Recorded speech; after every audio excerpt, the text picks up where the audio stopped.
Atayım provokasyon kızı. Elin arasına girişti. Maskaların çeşitli dağıldı. Eldi buzu da. Bunlar kimler gördü? Bunu da dedi. Birlikte oturmanlar gördü de. Kimi görmeyle bunu? Yardım berip. Onlar kararlar. Bayke, yemiş kılavuz. Toyuz düştü mü o? Dakansalar.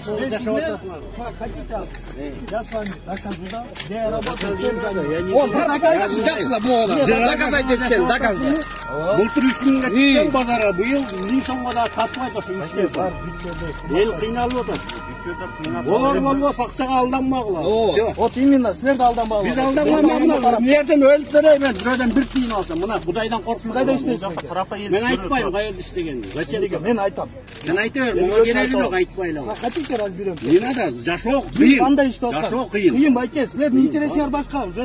İnteres başka men aytıtam bunu. Sizlerin красивый сөздеріңіз жоқ. Онда жетті. Против взятия Жапарова.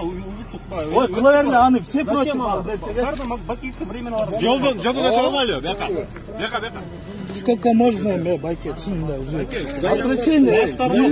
Нечего делать. Жаштар, биз барабыз ертең, он баары кетет. Hazır getiririz gerek. Уақытысы келет, кетет, молар. Сколько можно? Hazır getiririz gerek. Navrot, Makalyonun orдуна sen gelmeysin mi? Kim Makalyон? Seksavalyonun orдуна sen gelmeysin mi Jaşıra? Hayır, eskiler gelip almadı. Sen meni tanыбайсың да. Мен деле таныбайсың. Мен да, элдик, сен да күйүп атасың да. Ошондой эле мен да күйүп атам. Түшүнүп атасың? Ал нерсенин бүт бар далили жок болуп атпайбы аяктанчы? Сиз татак болуп атат. Түшүнүп атасың? Шыр кылалы деп деле эч ким айткан жок. Мен бир тарап, экинчи тарабында түшүнүп койсуң. Шыр кылалы, кылалы деген деле эч ким жок бу жерде.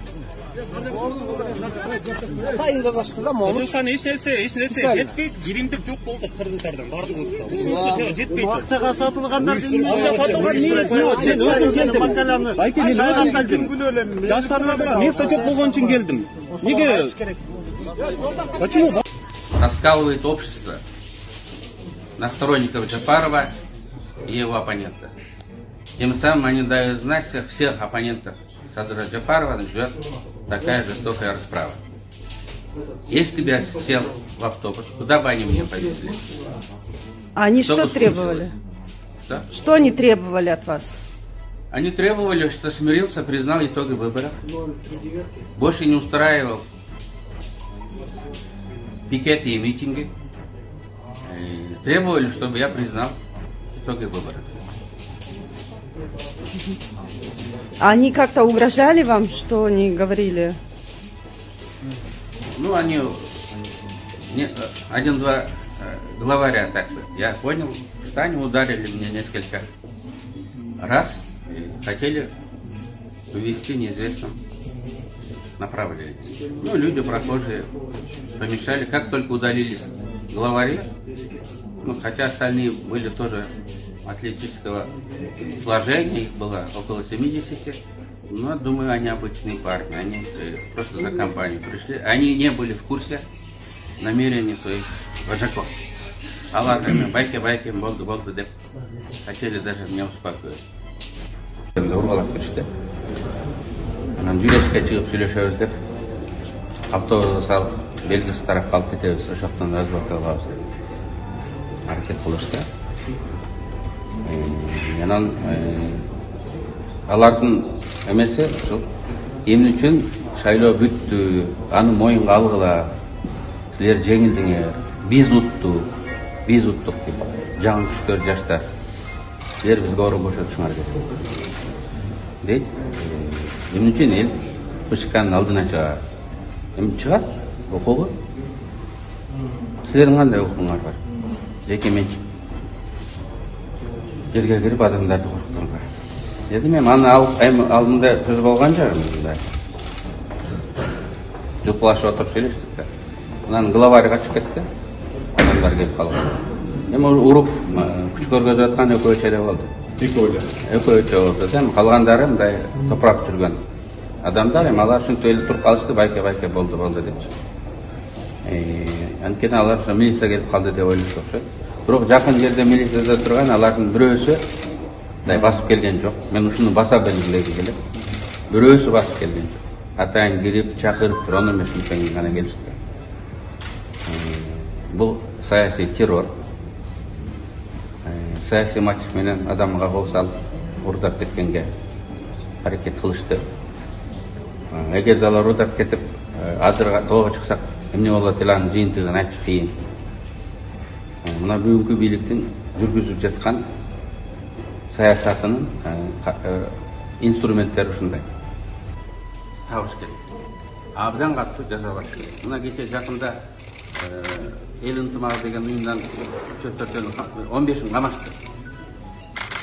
Мамлекеттик төңкөрүш кылабыз. Бүгүнкү келген бандиттер, анын башкача айта албайм. Бул мамлекеттик стройду, мамлекет түзүлүшүнүн конституциялык негиздерине соккуруп атышат. Эл чындыкты билсин. Кайра шайлоого Эльвира Сурабалдиева да катышат. Экс-вице-премьер-министр Жогорку Кеңештин экс-депутаты Эльвира Сурабалдиева бир мандаттуу округ боюнча талапкерлигин кое тургандыгын билдирди. Бул тууралуу ал өзүнүн Twitter аккаунтуна жазган. Таарыныч болбосун, бирок мырза, бир мандаттуу талапкерлерге бир аз жылышууга туура келет деп Сурабалдиева жазган. Андан тышкары 1-май округу боюнча чыгып жатканын кошумчалады. Бул округтан өз кезегинде анын атасы Жыргалбек Сурабалдиев шайланган экен. 28-ноябрда Жогорку Кеңешке шайлоодо Борбор калаанын 1-май жана Свердлов райондорунун талапкер болбогондор колдоого болгон эмес. Шайлоого келгендердин көбү барына каршы деген добуш беришкен. Мындан улам эки округдагы шайлоо жыйынтыгы жокко чыгарылган.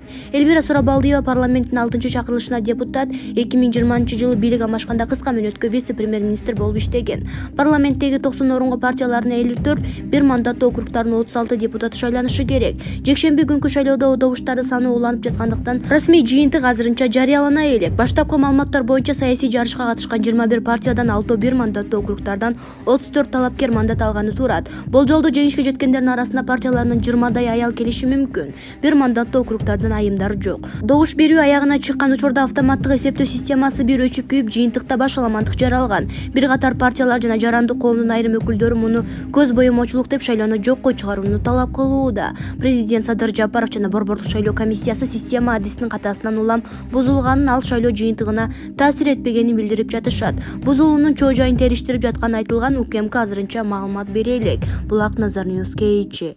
Эл чындыкты билсин. Кайра шайлоо өткөрүү боюнча кол топтоло баштады. Кыргызстандык активисттер Борбордук шайлоо комиссиясынын курамын толугу менен алмаштырып, таза жана ачык шайлоо өткөрүү талабы менен электрондук петицияга кол топтой баштады. Петицияны түзгөндөр БШКнын шайлоодогу мыйзам бузууларга көз жумду деген сын айтышкан. Ошондой эле кийинки шайлоого биримдик мекенин Кыргызстан партиялары менен катышкан талапкерлерди добуш сатып алууга айыпталып кармалгандарды катыштырбоо шарттарын жазышкан. Добуш берүүнүн жыйынтыктарына караганда парламентке бийликчил партиялар жана талапкерлер өттү. Дал ушул добуштарды алдын ала эсептөөдө адамдын факттарын катышпаганы БШКнын шайлоо системасындагы ишенимдүү аргументи болуп келген. Ошондой эле Баршойком автоматтык эсептөө системасы сырткы кийилүүшүүдөн корголгонун айтып келген. Байкоочулар жана шайлоого катышкандар добушканалардын протоколдору дагы деле ала албай жатат деп жазылган петицияда. 28-ноябрда Кыргызстанда Жогорку Кеңешке шайлоо өткөн. Парламенттеги 90 орунга партиялардан 54, бир мандаттуу округдан 36 депутат шайланышы керек. Добуш берүү укуктуу 3 миллиондон ашуун жарандын ичинен шайлоого келгендер 34 гана пайыз тегерегинде болду. Булак Азаттык үн алгысы. Эл чындыкты билсин. Эл чындыкты билсин.